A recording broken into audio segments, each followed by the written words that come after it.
E aí galera, olá a todos, beleza? Espero que estejam todos bem. Pois bem, vamos lá.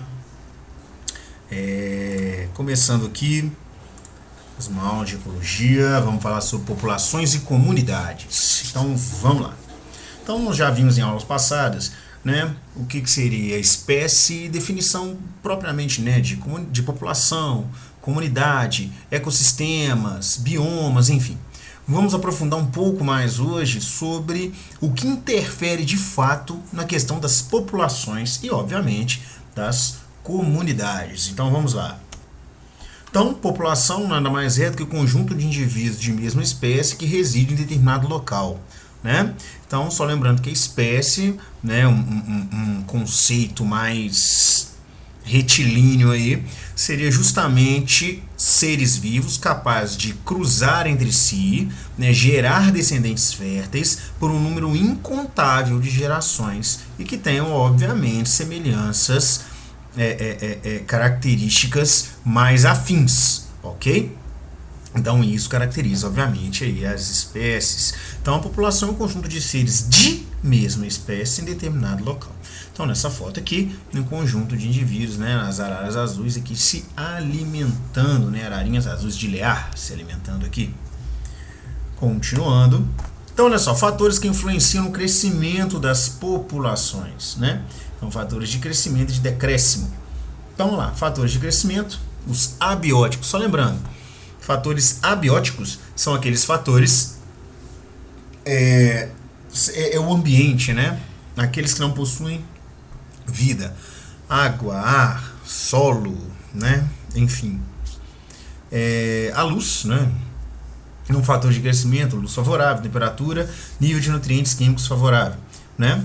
E obviamente os que desfavorecem o crescimento, aqueles o contrário desses, né? Então, intensidade luminosa desfavorável, temperatura desfavorável, falta excesso de nutrientes. Excesso de nutrientes também pode causar problemas. Quando você tem um ambiente eutrofizado, ou seja, ele tem... O que é eutrofização? É o excesso, né? Aquele que possui, na verdade, muita ação humana, né? Com grande quantidade de matéria orgânica. Matéria orgânica em excesso aumenta o número, obviamente, né? Tem uma grande quantidade, vou ter uma grande quantidade de decompositores, por quê? Vão decompor, reproduzem-se mais porque tem uma grande quantidade de alimento, então eles vão reproduzir muito mais. E o que geralmente acontece? Ambientes aquáticos, o oxigênio vai embora. Gás carbônico em excesso, oxigênio, quantidade de oxigênio na água dissolvido diminui. As espécies aeróbias, elas têm uma tendência a desaparecer com o tempo. Ok? Fatores bióticos. Então, a taxa de reprodução elevada, quantidade de alimento abundante, né? Com taxa de reprodução elevada, acho que isso aí para o aumento da população não precisa nem de explicar muito, né? Então, maior quantidade de filhotes, né? Quantidade de alimento abundante, então não vai faltar alimento para ninguém. Então pode cada vez vir mais filhotes, né? Procriar mais, que vai ter mais alimento. Capacidade de competir pelos recursos, que entra nessa questão de território, entra nessa questão de ter recurso abundante, muita água, muito espaço para todo mundo. Capacidade de se esconder ou de se defender, lógico. Né, também tem que ter a capacidade de defesa em cima disso, né? Não é porque você está numa manada, né? Não é porque você está num bando grande que você está protegido, né? Capacidade de resistir às doenças e aos parasitas, gente, seleção natural total, né? Então a seleção natural, aqueles seres que eles não têm capacidade, né, já não têm características mais aptas para aquilo ali, para aquele ambiente, o ambiente vai vir e vai selecionando aqueles que são mais fortes, né, mais aptos, vamos dizer assim, beleza? Capacidade de emigrar e viver em outros habitats, capacidade de se adaptar às mudanças ambientais. Capacidade de emigrar significa sair de um local e ir para o outro, né? Bióticos, taxa, né? Reprodução baixa, que os fatores de decréscimo são totalmente contrários àquilo que eu já falei. Taxa de reprodução baixa, quantidade de alimento suficiente, grande competição. Então essa competição, gente, competição, já que a gente está falando de população, competição intraespecífica, né? Então intra quer dizer do mesmo, dentro, interno. Então eu estou falando de dentro da mesma população, ou seja, são seres de mesma espécie, beleza? Que competem entre si. tá? Incapacidade para esconder e defender dos predadores, está lá. Imagina, por exemplo, galera, que um urso, né, que vive no meio de uma floresta, de repente a floresta vai embora, sobrou um urso ali e, enfim, tudo bem, o urso é um predador, enfim, que não sei o que, mas caçadores, né, o humano, por exemplo, matar aquele urso é muito mais fácil porque ele não tem onde se esconder, beleza? Pouca resistência às doenças e aos parasitas, incapacidade para emigrar e viver noutros habitats também. Bem, a adaptabilidade às mudanças ambientais. Essas mudanças ambientais, deixar muito claro, não são mudanças bruscas, não. São variações normais, né? Calor, frio, enfim. Né? Não é assim, nossa, um local era um deserto e de repente virou um círculo, né? Um gelo, uma geleira absurda. Não, não é isso. Ok? São variáveis, né? Dentro de um universo aí delimitado. Então vamos seguir. Alterações no número de indivíduos, nós já falamos. Então, ó, positivos aqui, ó, que aumenta e negativos que diminuem. Então, natalidade, né? Então, a taxa de natalidade menos mortalidade, né, aqui presente. Então, quantidade de gente que nasce, né, de indivíduos que nascem e que morrem. Imigração e emigração. Imigração é que chegam, ou seja, indivíduos que vieram de outros locais, mesma espécie, e chegam nesse local. E os outros indivíduos que são de mesma espécie, mas que saem. Tanto é que quem chega está com positivo, quem sai está com o negativo. Ok? Então, na verdade, esses seres aqui presentes, isso aqui, né, interferem diretamente no tamanho da população, né, tanto para aumentar quanto para diminuir. Isso aqui é bem interessante. Isso aqui é um gráfico de crescimento populacional. Como assim? Existem duas curvas aqui. Eu tenho esta primeira curva e essa segunda. Vamos traduzir. Então, de acordo com o tempo, o número de indivíduos nessa população. Quando você analisa tudo que essa população precisa para ela crescer, alimento, espaço, reprodução, né, ali presente, a quantidade de machos e fêmeas, né, se existir macho e fêmea naquela espécie, por aí vai. Ou seja, aquilo que ele necessita para aquela população crescer, cria essa curva aqui, ó, curva do potencial biótico. Essa curva do potencial biótico nada mais é do que aquilo que se espera que a população de determinada espécie cresça. Quando você pensa numa... a gente estava com a foto aqui agora mesmo da arara azul. Gente, para essa população de arara azul se manter, não é simplesmente você ter lá não sei quantos indivíduos da arara. Não, eles têm que ter as condições adequadas. O que adianta você pegar essas araras todas e soltar no deserto? Nada. Então ela tem que estar em condições adequadas para que a população dela cresça. Então tem que ter o alimento, disponibilidade de água, território, predadores ali presentes, tudo isso. Tudo isso. Isso dá origem à curva do chamado potencial biótico, ou seja, o tanto que esses seres conseguem, obviamente, se desenvolver naquele local. Beleza? Então, o que vai acontecer? Isso aqui, então, desenvolvido, né, calculado, enfim, aí nós temos o seguinte. Existe, então, né, uma curva de crescimento real. Por quê? Essa primeira curva é como se fosse aquilo que estivesse num planejamento. E essa segunda curva é aquilo que aconteceu literalmente. Como assim? Então, olha só. Quando você vê, né? Olha, esse grupo de araras vai precisar de tanto de alimento, tanto de água, tanto de território, isso. Então, você estima-se que em determinado tempo, se eu fizesse aqui uma linha, ó, nesse tempo aqui, a população chegou a X. Então tem um tanto aqui do número de indivíduos. Só que para esse número de indivíduos aqui chegar aqui presente, né, tornar-se real aqui, nesse momento aqui, onde eu tenho a capacidade de suporte do ambiente, ou seja, que é o máximo que o ambiente suportaria, ela levou um tempo maior. Olha aqui, se eu marcasse, fizesse uma linha aqui, ó, aqui, né, uma linha perpendicular com o eixo tempo e uma linha perpendicular ao eixo tempo aqui, eu vou ver que eu tenho um tempo bem maior, né, desse crescimento, ou seja, o número de indivíduos dessa população demorou um tempo bem maior para chegar naquilo que eu estava projetando. E por quê? Por uma coisa simples, chamada de resistência do meio. E o que é essa resistência do meio? É justamente todos os aspectos que o ambiente vai impor para que essa população cresça. E o que é isso? Não é escassez literalmente de alimento, mas esse alimento ele pode estar concentrado em determinado local, dificultando muito o acesso de alguns indivíduos. Pode ser alguma barreira, uma barreira geográfica que impeça isso, excesso de predadores, ou mesmo a predação normal mesmo, doenças, parasitas, ou seja, são todas as questões presentes no meio ambiente que impedem essa população de chegar naquele número em que se estimava no período de tempo curto. Ou seja, de se chegar no número de indivíduos que compõem aquela população no espaço de tempo curto. Então é tudo aquilo presente no ambiente que impediu que essa curva aqui fosse a curva real. Esta é a curva real e esta é a curva da análise realmente do que está presente no ambiente. Isso aqui é a chamada resistência do meio.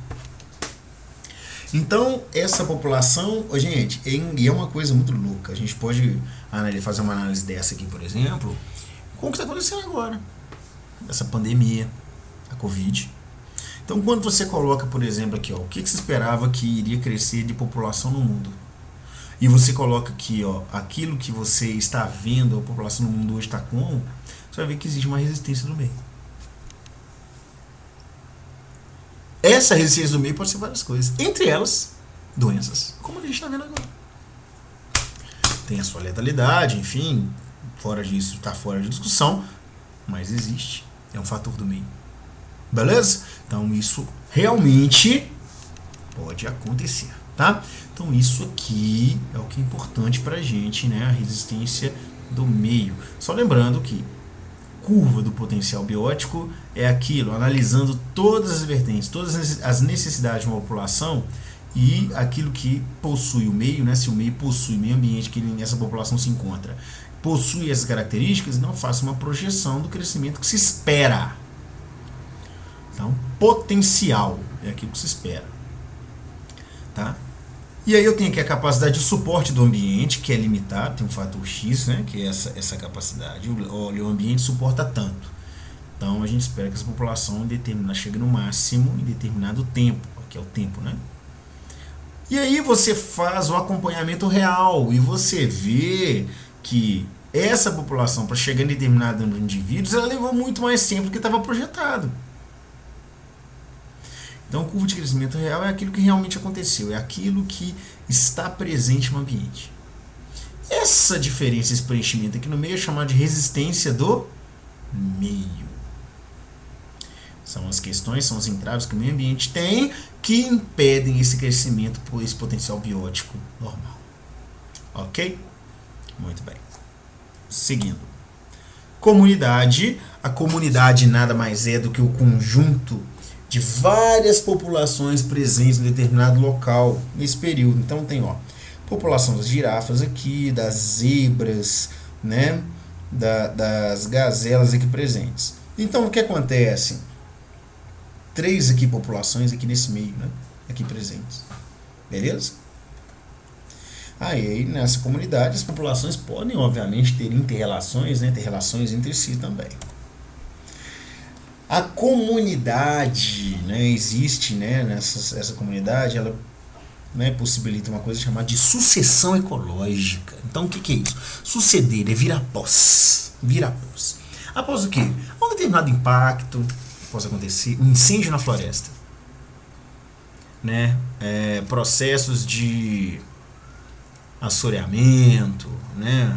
Olha, existia um lago ali presente e esse lago foi desfeito, existia um rio, e aí, né, mudaram o curso do rio. É muito feito isso, por exemplo, por mineradores, acontece demais, barragens de hidrelétricas, né? Que desviam custos rios, enfim. E aí uma sucessão ecológica, ela não começa, uma floresta não surge com árvores gigantescas. Ela surge, né, ela vai crescendo aos poucos, né? E aí a gente tem aí numa sucessão ecológica fases, né? Nós temos a fase inicial, pioneira, intermediária e a clímax, né? Vocês estão vendo aqui. Então aí nós temos espécies pioneiras, fase intermediária e a clímax. E aí isso vai acontecendo ao longo de um tempo. Aqui eu tenho 3 questões diferenciadas, né? De um lago recém-formado, em dunas de areia e em floresta mesmo. Reparem que eles começam de forma bem simples, né? Então o que acontece? Essas espécies pioneiras geralmente são espécies, né, numa questão de mata, são espécies rasteiras. Você tem uma pequena variabilidade de espécies aqui. Essas espécies pioneiras, elas são espécies mais resistentes, mas elas têm um fator fundamental, que elas colonizam esse ambiente, possibilitando que outras espécies elas consigam chegar nesses locais e consigam se estabelecer. Porque se elas não conseguem se estabelecer, obviamente nesses locais aqui, você não consegue chegar na última fase, que é o clímax. Então, ambientes devastados, ambientes impactados, que vão fazer uma recuperação, né, uma sucessão ecológica, passam por todos esses processos. Detalhe, cada um desses processos tem tempos diferentes, porque isso varia do tipo de vegetação, dos tipos das espécies que estão presentes, tudo isso, do clima. Nossa, gente, tem variantes demais aqui presentes. Ok? Mas as espécies pioneiras, elas sempre são mais simples, né? São mais simples, elas colonizam, elas colonizar esse ambiente, faz parte, isso faz parte, tá? Olha só, num lago recém-formado, eu tenho só o lago e praticamente o leito dele. Pouco a pouco eu vou ter colonização de alguns indivíduos. Então, olha só, colonização de alguns indivíduos aqui presentes. Esses indivíduos aqui presentes, né, essa mata ciliar aqui, algas, né, os animais aqui presentes, para depois ir para algo bem mais complexo, né, mata com uma altura mais elevada ao redor. Eu tenho ali uma presença de uma grande variedade de animais aí presentes, diversidades de seres mais, né, das mais variadas espécies. As interações entre eles, né, tornam-se mais estreitas, mais específicas, né? E isso é a sucessão ecológica. Então, quando você olha assim um campo, fala assim, um alto de uma mata, e aí você vê assim, no alto daquela montanha tem um campo. Gente, o processo de sucessão ecológica é contínuo. Então, obviamente, que a tendência é que aquilo vire mata novamente. Só que é um processo que é lento. E que pode não, ela varia muito de tipo de formação vegetacional, né, para outra, do clima, enfim, tá? Então, ó, espécies pioneiras são geralmente pequenas, são bem máximo arbustivas, né, geralmente são gramíneas. E aí na intermediária já tem predominância de arbustivo chegando a arbóreo, né, acima aí dos 8 metros de altura, enfim, né? E aí eu tenho um arbóreo. Não quer dizer que os outros deixam de existir. Se vocês repararem, eles estão em quantidades menores, mas existem, tá? Porque as outras espécies, elas vão se, obviamente, introduzindo naqueles locais. E isso acontece de forma ordenada e principalmente gradativo, tá? Forma gradativa. Por isso que muitas vezes as pessoas falam assim, vamos plantar árvores não sei o quê. E aí vão para plantar árvores em determinados locais, essas árvores não vingam. Não, mas por quê? Porque essas árvores não vingam, enfim. Muitas vezes elas não vingam porque o ambiente não está pronto para recebê-las ainda. Tá? Isso acontece muito. Então olha só, o que vai acontecendo? A variabilidade das condições ambientais, quando ela vai diminuindo, ou seja, o ambiente vai ficando mais firme, vai aumentando o quê? A complexidade estrutural e funcional do ecossistema. Então eles vão, obviamente, tendo estruturas mais complexas, né, com maior diversidade, maior interação entre os indivíduos, né, com funções diferentes também. Agora, se o clima desestabiliza, se o clima desestabiliza, o que vai acontecer? A complexidade cai novamente. Isso em todos, tá certo? Olha só, fundação, migração e excese, na formação do novo substrato e implantação de espécies pioneiras. Então, o novo substrato é justamente o quê? Aquilo que vai servir de base para que as espécies se fixem naquele local, tá?